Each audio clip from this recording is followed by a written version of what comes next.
오늘 우리에게 주신 하나님의 말씀은 사사기 3장 1절부터 11절 말씀입니다.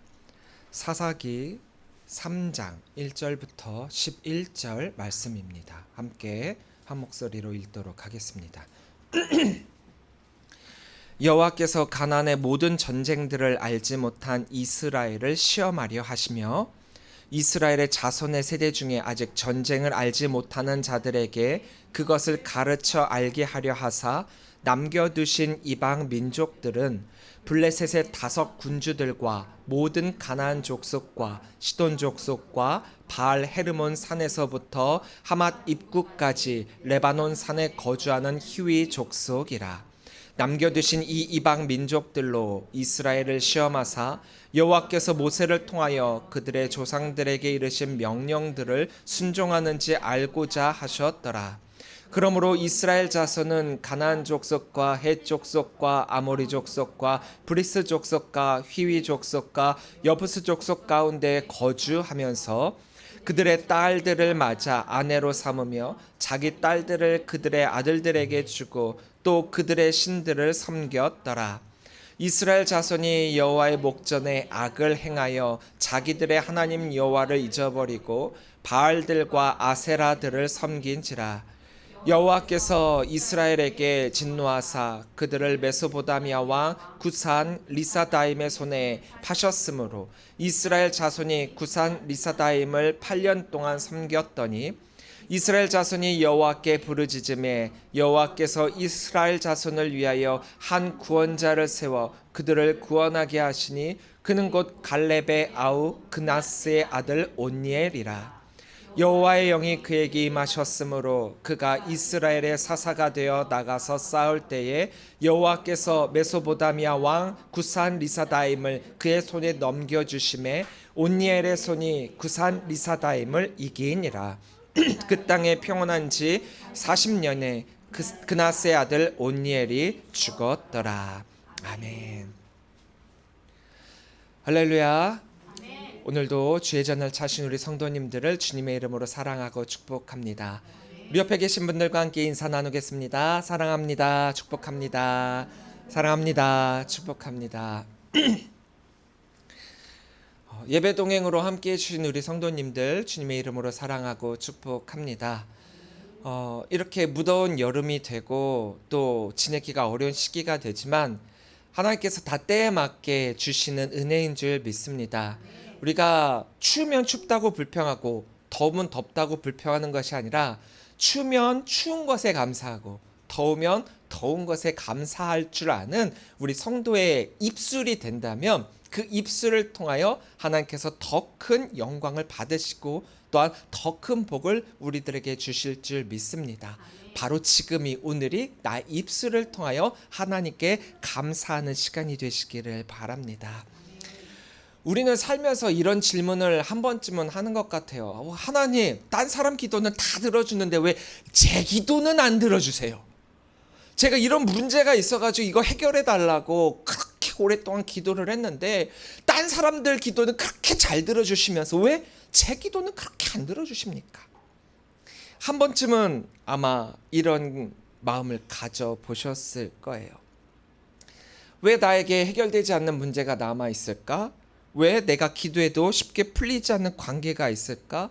왜 나는 믿음으로 살려고 하는데 그토록 나를 넘어뜨리려고 하는 것들이 많이 찾아올까? 오늘날 우리는 편리함이 너무나도 가득한 시대 속에 살아가고 있지요. 버튼 하나로 음식 딱 주문할 수 있죠. 집안에 가만히 있어서 배달 음식 받아 먹을 수 있죠. 스마트폰 하나로 은행 업무도 처리할 수 있죠. 또 몇 초 만에 원하는 정보를 다 얻을 수가 있죠. 우와, 너무나도 편한 시대에 살아가고 있어요. 기술은 우리 삶에서 기다림과 불편함을 줄여주고 있습니다. 근데 역설적으로 사람들의 마음은 더 지쳐가고 있고요. 더 피곤해지고 있고요. 또 작은 어려움에도 쉽게 무너지는 그런 모습을 발견하게 됩니다. 또 더군다나 이럴 때 생긴 신종병이 하나 생겼죠. 디지털 치매라고 해갖고 예전에는 저도 전화번호를 굉장히 많이 외웠거든요. 외워야만 되는 또 때였고 근데 지금은 전화번호가 하나도 외워지질 않아요. 그래서 만약에 제가 갖고 있는 핸드폰을 잃어버리게 된다. 그러면 그 안에 있는 내용들이 싹 없어져 버리면 정말 큰일이 날 것만 같은 그런 때가 바로 오늘의 때입니다. 이런 것들에 대해서 미국의 유명한 심리학자 도널드 마이켄바움이라고 하는 분이 스트레스 면역 훈련이라고 하는 그런 개념을 제시하고 있어요. 사람을 강하게 만드는 것은 어려움이 전혀 없는 환경이 아니라 감당할 수 있는 그런 어려움을 통과하여 회복하는 경험이라는 거예요. 여러분들, 뼈가 언제 가장 강해지는 줄 아세요? 뼈. 나이가 먹으면 점점점 뼈가 약해지잖아요. 근데 그 뼈가 강해지는 때가 있어요. 언제냐? 뼈가 떡 부러질 때예요. 떡 부러지고 나면 그때는 너무나도 힘들고 아프지만 그 부러진 뼈는 더 강하게 붙는데요. 그래서 부러지기 전보다 부러진 이후에가 더 그 뼈는 강하게 된다라고 합니다. 또 우리가 병원에서 백신을 맞는 이유가 뭡니까? 백신. 우리가 때가 되면 다 백신을 맞죠. 우리 아이도 이제 때에 따라 그 예방주사를 맞고 있는데, 이것은 바이러스를 완전히 제거하기 위함이 아니라 그 안에 그 바이러스를 조금 넣어갖고 그 몸이 스스로 그 바이러스를 이겨내서 면역력을 키우기 위해 백신을 맞는 거예요. 우리는 백신을 맞는 것이 내 몸 안의 병균을 없앤다 생각하지만 그게 아니라는 거죠.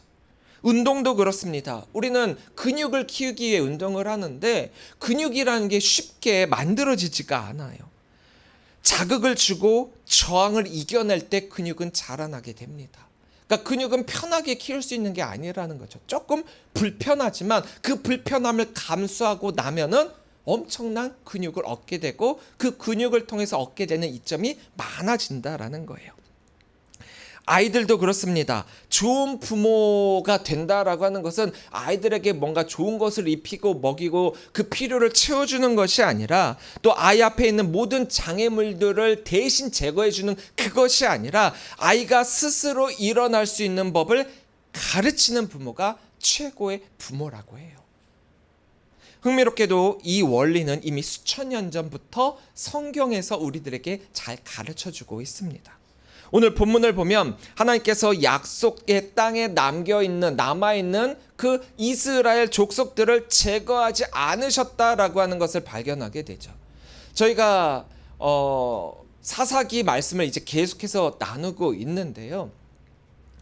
이 사사기를 통해서 우리가 함께 나누고자 하는 그 목적 가운데 하나는, 왜 하나님이 가나안 족속들을 이스라엘에게 그대로 남겨주셨고 왜 이스라엘 백성들은 또 그 땅에 살아가는, 하나님의 약속의 땅에 살아가면서도 하나님을 잊어버리고 살아가고 있는가?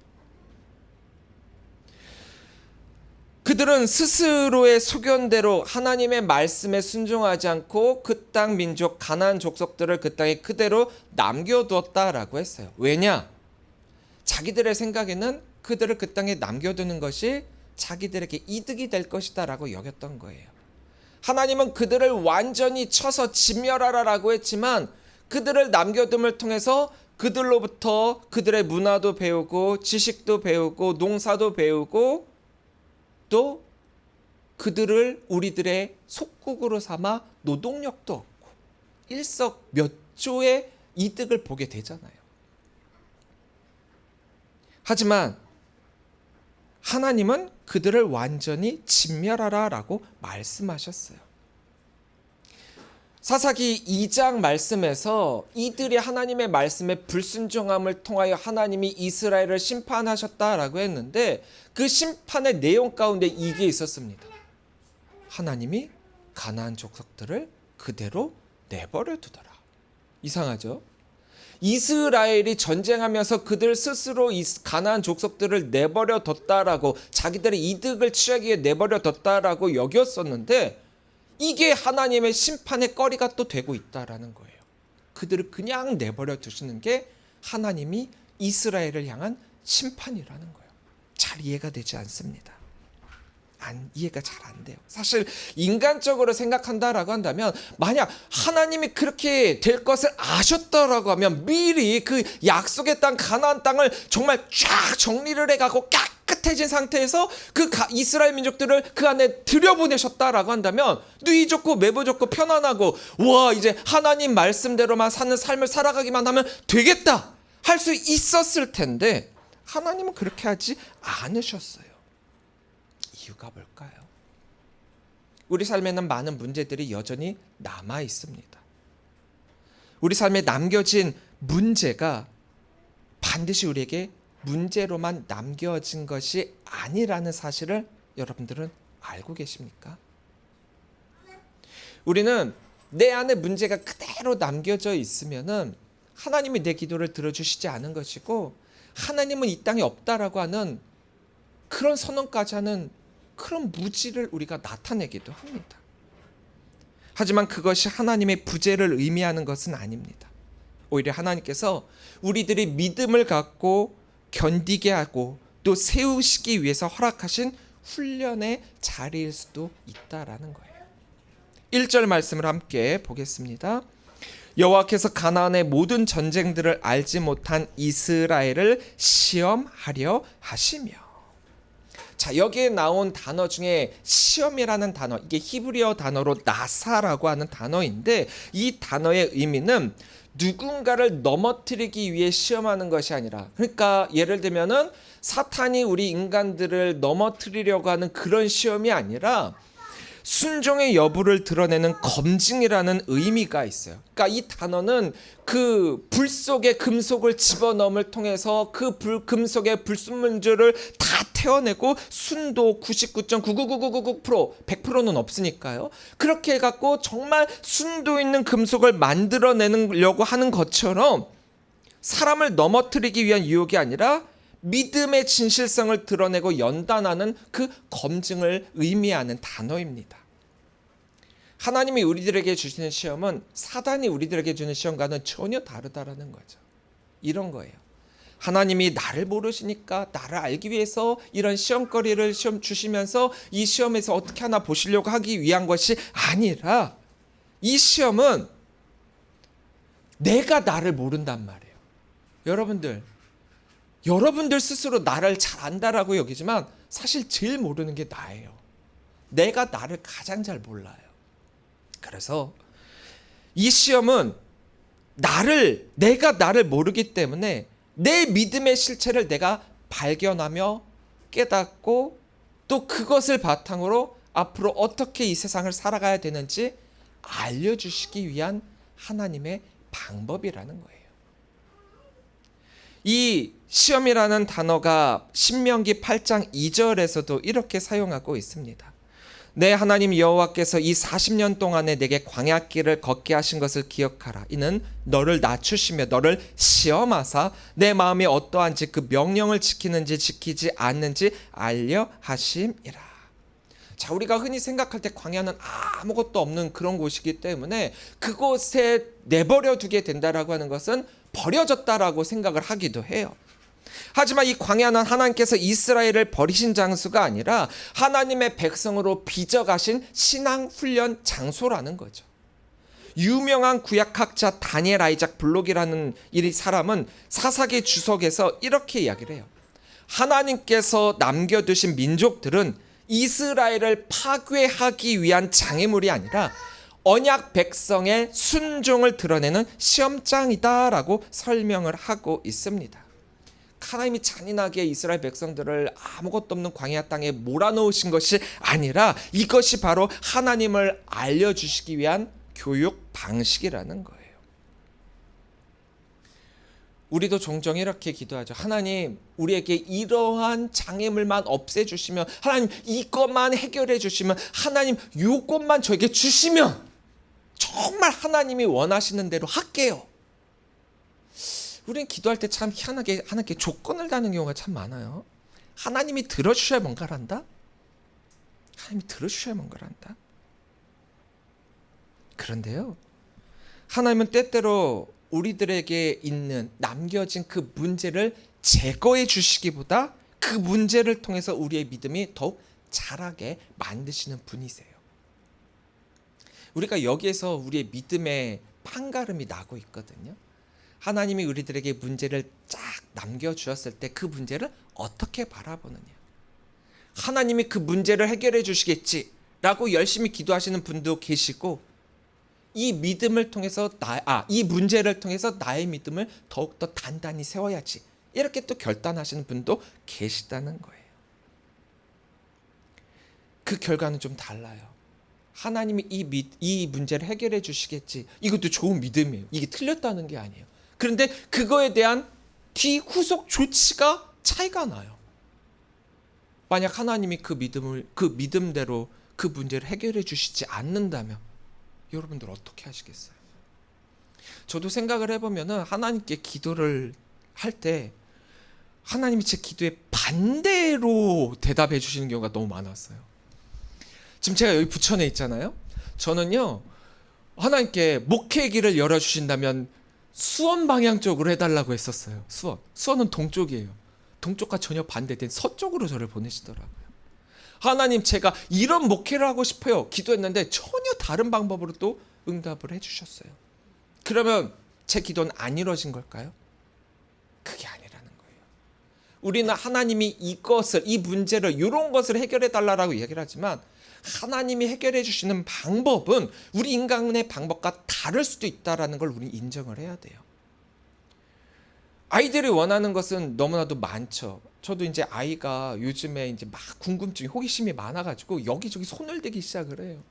뜨거운 거에 손을 대려고 하고, 차가운 거에 손을 대려고 하고, 칼에 자꾸 그 찔리는데도 막 대려고 하고. 아이들은 모르잖아요. 그렇게 해요. 그렇다고 아이들이 원하는 대로 내버려 둘 수는 없죠. 그걸 치우고 막고 하고. 그러니까 요즘 우리 아이가 가장 많이 듣는 단어가 안 돼, 하지 마, 멈춰, 안 돼, 이거예요. 그런데 아이가 원하는 대로 다 들어주는 것이 부모가 잘하는 것입니까? 아니죠. 그 문제를 해결하기 위한 방법으로 나는 이렇게 해달라고 하지만 하나님의 방법으로는 그게 아닐 수도 있다라는 거예요. 그래서 우리가 기도할 때 염두에 둬야 될 것은, 하나님, 제가 원하는 방법대로가 아니라 하나님이 원하시는 방법대로 이것을 해결해 주세요. 대표적인 예로 예수님이 그렇게 기도하셨잖아요. 겟세마네 동산에서, 아버지요, 나는 이 잔을 피하고 싶은데 너무 힘들어서 피하고 싶어요. 하지만 아버지가 원하시는 대로 되기를 원합니다. 이게 우리 기도의 방법이 되어야 된다라는 거죠. 자그마한 씨앗이 거목이 되려면 비바람을 견뎌야 합니다. 독수리 새끼가 제대로 날기 위해서 어미가 그 둥지에서 밀어내야 돼요. 하나님이 우리를 편안하게만 만드는 목적으로 우리들에게 이 세상을 살아갈 것을 명령하신 것이 아니라 거룩하게 만드시는 것이 목적이다라고 했어요. 그래서 하나님은 어떤 문제들은 제거하지 않고 그냥 내버려 두십니다. 기도하면 없어질 줄 알았던 문제들이 여전히 남겨 있어요.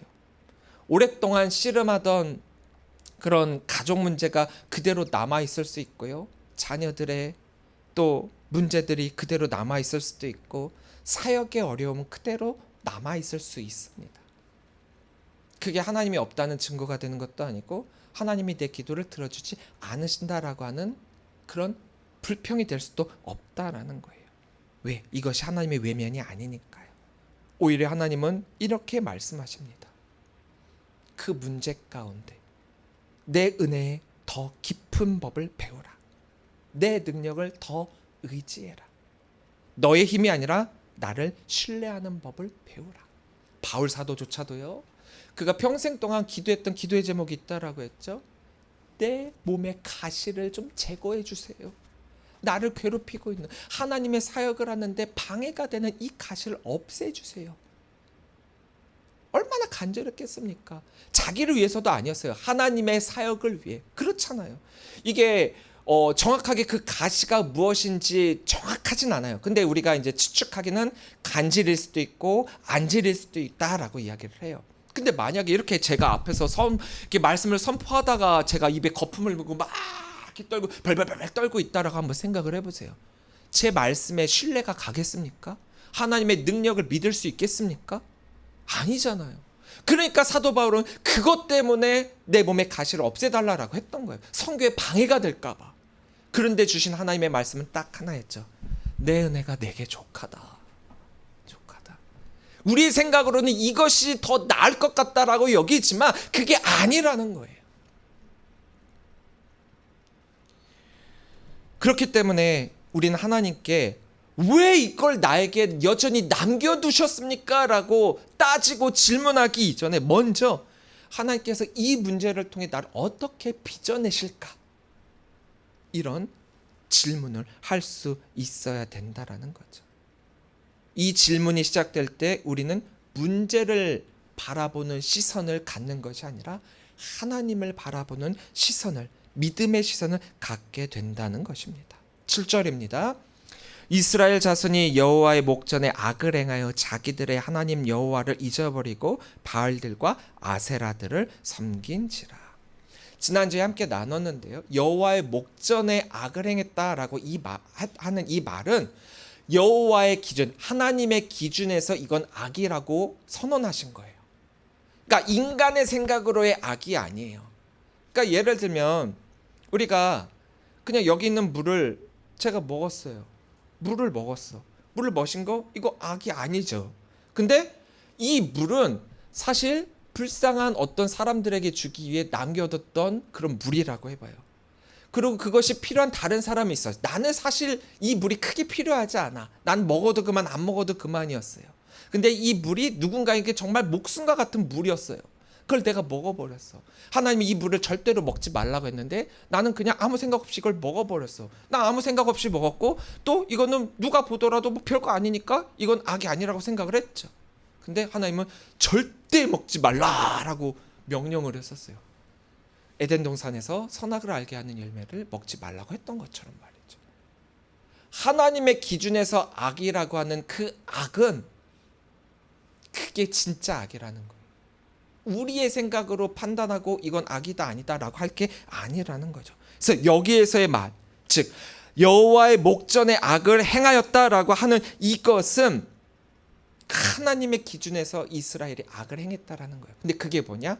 여호와를 잊어버렸다. 우리가 죄를 짓기 시작했다라고 하는 것은 내가 어떤 행동을 했다라고 하는 그것이 아니라 대부분 하나님을 잊는 그 순간, 그때부터 죄가 우리에게 찾아온다라는 거예요. 대부분의 사람들은 나는 우상 섬기지 않아요. 나 하나님만 섬겨요. 나는 주일마다 매주일 예배에 잘 오고 매주일 또 예배 때마다 빠지지 않고 새벽 예배 빠지지 않고 다 다니고 난 우상 절대로 섬기지 않아요. 그러는데 우상이라고 하는 것은, 성경이 말하는 우상은 보이는 물질적 현상만을 뜻하는 것이 아니라 하나님보다 더 의지하고 더 사랑하고 더 두려워하는 것이 있다라고 하면 그것이 우상이다라고 했어요. 그래서 우리에게 잘 알려진 칼빈이라고 하는 그런 신학자, 종교개혁자, 그분은 우리에게 이렇게 이야기를 해요. 인간의 마음은 우상을 끊임없이 만들어내는 공장이다. 우리는 이 마음은요 항상 우상을 만들어내고 있대요. 그만큼 하나님은 금세 잊어버리고 하나님이 있어야 될 그 자리에 다른 그 무엇으로 채우고 있다라는 거죠. 이게 인간의 본성이기 때문이라는 거예요. 갑자기 믿음을 잃어버린 사람은 없습니다. 기도를 갑자기 안 하는 게 아니고 조금씩 줄어들어요. 말씀을 갑자기 안 보는 게 아니라 서서히 줄어들고 또 예배를 갑자기 안 나오는 게 아니라 조금씩 감격이 사라진다라는 거죠. 그래서 뒤돌아보면 내가 언제 이렇게 되었지라고 발견하게 된다라는 거예요. 무너짐은 이미 오래전 하나님을 기억하지 않은 아주 작은 습관에서부터 시작이 됩니다.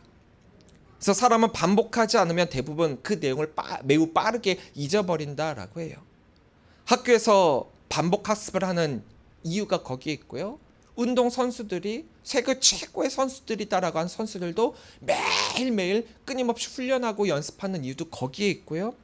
군인들이 군사훈련을 매번 반복적으로 받는 이유가 거기에 있습니다.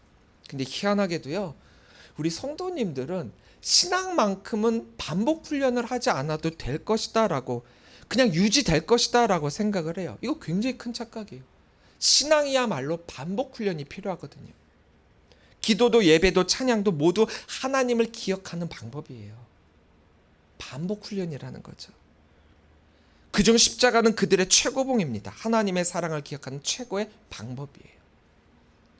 하나님을 잊으면 세상의 모든 것들이 무너질 수밖에 없어요.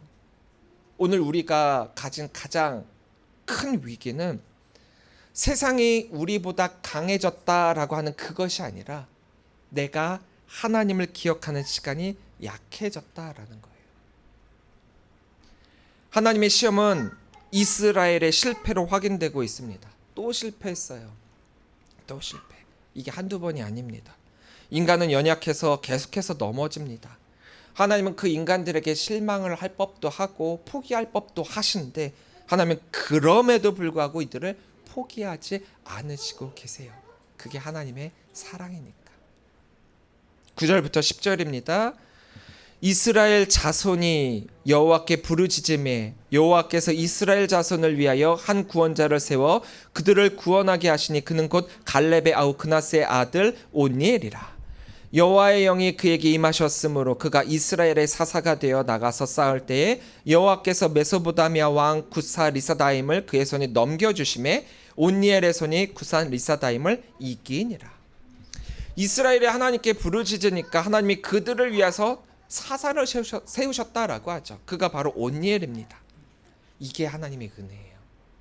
인간들이 그렇게 하나님의 말씀에 불순종하고 실패하고 넘어졌는데 그들이 부르짖으니까 하나님이 그들을 구원하기 위한 사람을 세우셨다라고 하는 것. 완벽한 사람을 구원하시는 분이 아니시라 부르짖는 사람을 구원하시는 분이 하나님이세요. 그런데 그 세우신 사사 온니엘이 강하고 뭔가 특별한 사람이니까 그가 이스라엘을 구원한 게 아니라 그 온니엘에게 성령이 임했기 때문에 이들을 구원하고 승리할 수 있었다라는 사실. 성경을 보면 여기서 임하다라고 하는 이 단어는 하예타 알라이브 루아흐 아도나이라고 그렇게 읽거든요. 히브리어가 그렇게 표현이 되어 있는데 이거를 직역하면 이렇게 해석이 됩니다. 여호와의 영이 그 위에 있었다. 그러니까 우리는 단순히 그냥 임했다라고 표현을 하는데 그 성령, 그 여호와의 영의 능력이 그의 능력이 되었다라는 거예요. 그러니까 성령님은 온니엘이 가지고 있는 능력 중에 조금 보태가지고 옛다 이렇게 던져주신 게 아니라 그를 완전히 새롭게 바꿔 새로운 사람으로 사용하셨다라는 거예요. 오늘 우리의 삶에도 남겨진 싸움들이 얼마나 많이 있습니까? 끝나지 않은 기도 제목이 있고 계속되는 눈물이 있습니다. 그렇다고 그것이 하나님이 우리를 버리신 것은 결코 아닙니다. 그 싸움 속에서 더 깊이 하나님을 의지하도록 우리를 빚고 계세요. 우리의 힘으로는 안 되지만 성령님께서 우리 안에 임하시면, 우리 안에 역사하시면 우리는 새로운 힘과 능력으로 그 모든 것을 이겨낼 수 있다라는 거예요. 11절입니다. 그 땅이 평온한 지 40년에 그나스의 아들 온니엘이 죽었더라. 자, 온니엘이 살아있었던 40년의 시간 동안에는 하나님께서 그 온니엘을 통해 이스라엘에게 평안을 주셨다라는 거예요. 평안은 문제가 없기 때문에 오는 게 아닙니다. 문제는 있어요. 하지만 하나님과의 언약이 회복되어야만 진짜 평안이 온다라는 거죠. 성령님께서 다스리셨기 때문에 평안이 유지됐다라는 거예요. 우리의 진정한 평안도 문제가 사라졌기 때문에 오는 것이 아니라 하나님과의 관계가 회복되고 성령의 통치가 나의 삶을 다스릴 때 오게 된다라는 사실을 잊지 마시기를 바랍니다. 그런데 말입니다. 하나님은 이 온니엘이라고 하는 사사를 통해서 이스라엘을 향한 하나님의 사랑을 드러내셨지만 온니엘이 죽자 이스라엘은 다시금 우상숭배에 빠지게 됩니다. 또 실패하죠. 앞으로 계속 등장하는 위대한 사사들 역시 그들이 등장하는 그 순간에만큼은 이스라엘이 그때뿐인 순종만을 드러내게 돼요. 그래서 그들이 계속해서 여호와의 목전에 악을 행하여 이 단어가 계속해서 나오게 됩니다. 결국 온니엘로도 완전한 구원은 충분하지 않았다라는 거죠. 사사를 주셨는데 그를 통해서 이스라엘을 구원하시고자 했는데 결국 인간들은 다 실패했어요. 또 계속되는 실패가 성경에 적혀 있습니다. 왜 실패합니까? 인간 사사는 백성들을 적에서 구원할 수는 있었지만 완전히 죄에서 구원하지 못했기 때문이에요. 자, 그래서 우리 이렇게 생각을 하죠. 죽지 않는 사사는 없을까? 죄를 끝내 해결할 수 있는 구원자는 없을까? 그래서 주신 분이 바로 예수 그리스도 하나님의 복음이라는 거예요. 하나님은 우리를 넘어뜨리기 위해 문제를 남겨두시는 것이 아니라 예수 그리스도를 더 붙들게 하기 위해 남겨두셨다라는 거죠. 완전한 구원, 완전한 소망, 예수 그리스도를 통해서 이루시기 위함이었던 것입니다. 사사들은 살아있는 동안에는 이스라엘 백성들을 지킬 수 있었겠죠. 사사들이 살아있는 동안에는 외부의 원수들에게서 그들을 구원할 수 있고 평안을 줄 수 있었겠죠. 하지만 영원하지 않습니다. 그러나 예수님은 죽음을 이기시고 부활하셔서 지금도 살아계셔 우리를 구원하시고 죄와 사망과 사망의 사탄의 권세에서 우리를 영원히 구원하시고 계세요. 그렇기 때문에 우리의 소망은 바로 예수 그리스도의 복음이라는 겁니다.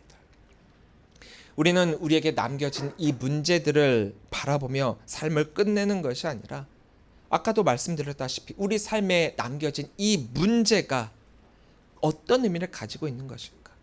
이 싸움 속에서 하나님은 나에게 무엇을 가르치고 계시는가? 이 부분에 더욱더 집중하며 살아가야 된다라는 거예요.